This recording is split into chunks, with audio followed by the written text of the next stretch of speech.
tous. Je suis ravie de vous retrouver dans cet espace, dans cet autre instant dans l'atelier Anke Damman, dans le premier épisode des Clés de grâce. Depuis un moment, je souhaitais vous parler, partager avec vous mes expériences, mes observations en tant qu'intermédiaire, entre guillemets. Restez sceptiques et détachés avec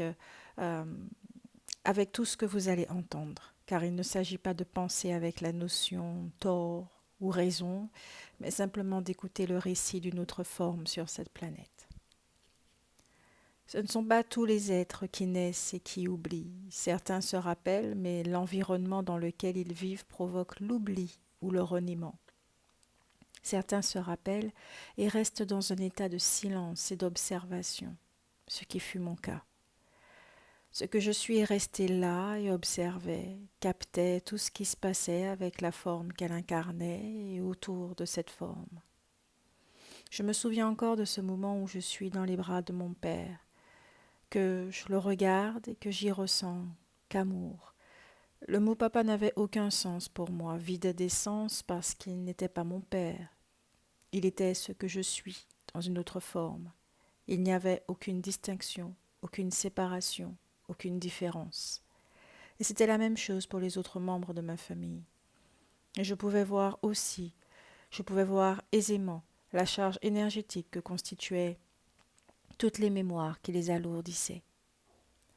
En grandissant, j'ai adopté les mots de cette société pour parler le même langage, mais ô combien épuisant lorsque cela n'a aucun sens et draine une énergie phénoménale. En grandissant et jusqu'à présent, j'ai vu la différence entre les charges énergétiques et émotionnelles lorsque le corps physique n'est plus en fonction et qui reste ici-bas sur Terre cherchant un hôte avec l'attraction pour vivre l'illumination et le repos éternel. Puis, les esprits appelés entités ou fantômes qui restent parmi nous parce que elles sont bien trop chargées ou sont envahies par la peur de mourir ou trop attachées à ce plan ou à quelqu'un. Lors des guidances privées, quand on commence à me montrer l'influence d'une mémoire dans la vie du consultant, très souvent ces mémoires qui appartiennent à des ancêtres portent de lourdes charges émotionnelles. Du moins ce qu'on appelle ancêtres, mais qui sont tout simplement des formes du un. Ce qu'il faut savoir, c'est que chaque membre de la famille prend un petit bout de cette mémoire, en fait l'expérience, et s'il en est conscient, peut l'illuminer dans sa totalité, ce qui allège tout le monde. Et s'il n'y arrive pas ou ne le voit pas en tant qu'intermédiaire, chaman ou passeur d'âme et tous les mots que vous voulez y poser, je mets en lumière et vous raconte l'histoire de cette mémoire. En fait, rien ne nous appartient puisque nous sommes le un, qui est omniprésent, qui est neutre. Tout appartient aux formes qui restent ici-bas. Et nous ne nous détachons pas du un pour descendre dans la matière. Il est partout, nous sommes partout. Dans ma vision des choses, dans ma perception des choses, il n'y a pas de haut, il n'y a pas de bas. Tout est là. Et puisque nous ne détachons pas de lui au moment de la dite mort du corps physique, rien ne change pour nous, pour le un. Sans la charge énergétique et tous les souvenirs, nous nous rappelons que nous faisons partie du un. Lorsque ma cousine, qui avait le même âge que moi, est décédée il y a 4 ans, son empreinte énergétique a disparu de mon aura, comme si notre lien en tant que cousine et tout ce qui allait avec n'existait plus. L'histoire humaine s'arrêtait là. J'ai ressenti un trou béant, un vide que j'ai observé. La charge qu'elle portait avait été transmutée, alors que chaque membre avec qui il y avait une résonance se sont vus libérés de ce poids.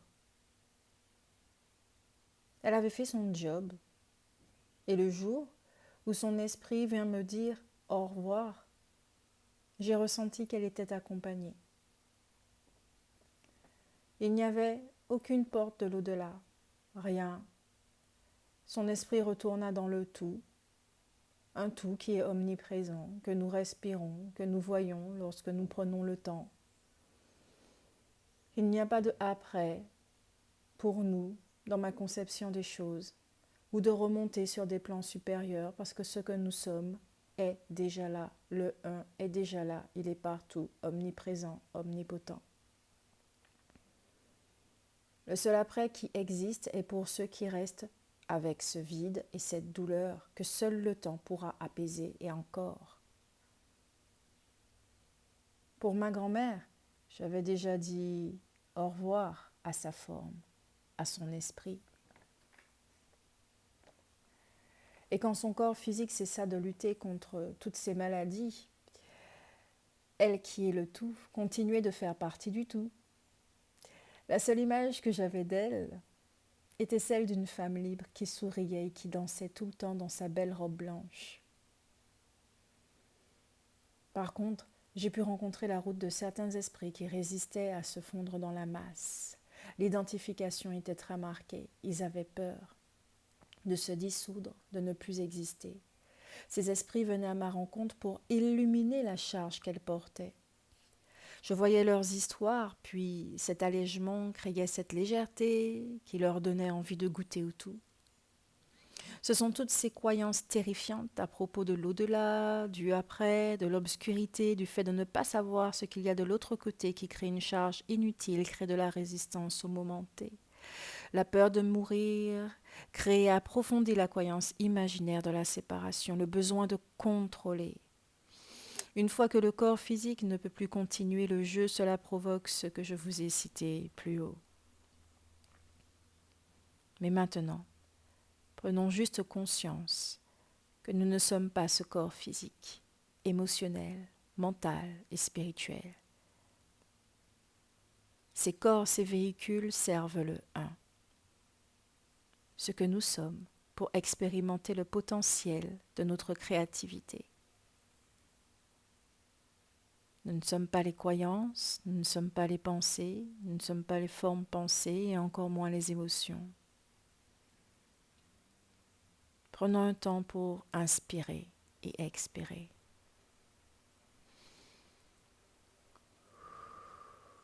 Encore une fois, et un peu plus lentement.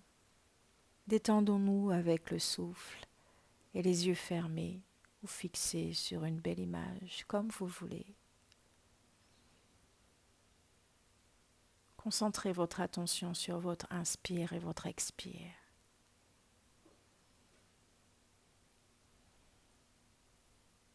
Si vos pensées vagabondent, alors laissez-les, elles ont le droit de vagabonder. Ne cherchons plus à contrôler ce qui ne peut être dominé.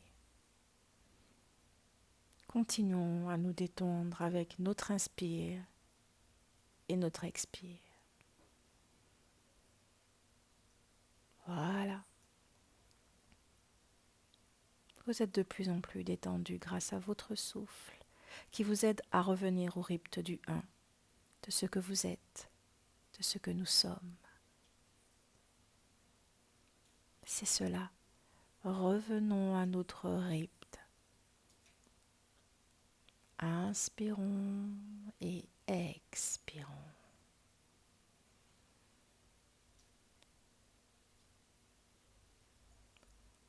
Revenons à la légèreté, à qui nous sommes juste avec le souffle, ce qui détend nos muscles et nos esprits.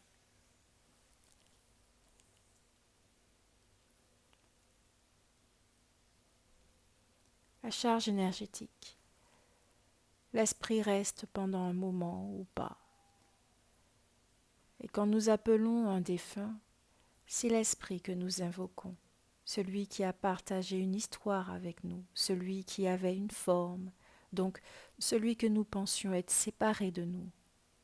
Et si cet esprit s'est illuminé et que la charge a disparu, lorsque nous l'invoquons ce qui a été jadis, il n'y a pas ou plus de réponse. Cet esprit n'est plus. Mais le un nous répondra. Laissons les esprits se dissoudre dans la lumière et prenons conscience que nous appelons, ce que nous appelons est le un, l'amour que nous avons besoin de ressentir, cet attachement. Il y a aussi un fait que certains esprits peuvent rester pour aider, pour soutenir, tandis que l'essence continue d'être dans le tout. C'est un peu comme une deuxième vie, sauf qu'il n'y a aucun corps physique. Mais cet esprit retournera dans le tout à un moment donné, quand il pensera que sa mission est terminée. Sachez que le un a été Marie-Madeleine, le un a été Jésus, Platon, Nelson Mandela, Gandhi. Le un est aussi toutes les formes dans cet univers.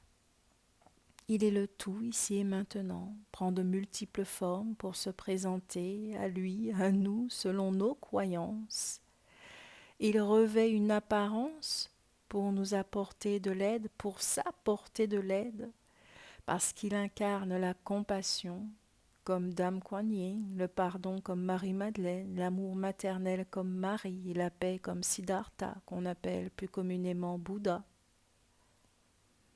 Le un est aussi la guérison et prend la forme de l'archange Raphaël. Le un est la forme que vous pensez être et est ce moi qui pense, qui est en train d'écrire tous ces mots, qui parle. Le un a joué. Nous avons joué, nous jouons différents rôles. Nous avons vécu différentes histoires et nous ne sommes ni l'un et ni l'autre. Avec toute mon affection, le prochain sujet se portera sur les dites vies antérieures, mais pour l'instant, avec ces clés, je vous propose d'observer, juste d'observer ce que vous ressentez par rapport à tout ce qui a été dit. Et je vous le redis encore une fois, il ne s'agit pas d'adopter les mots d'une autre forme, mais plutôt de vous écouter et d'observer à vos tours si vous vivez ces expériences, ce qui vous permettra de vous vider de certaines croyances. Et rappelez-vous en tout temps que lorsque vous voyez une forme face à vous, il n'y s'agit pas de quelqu'un, mais du un.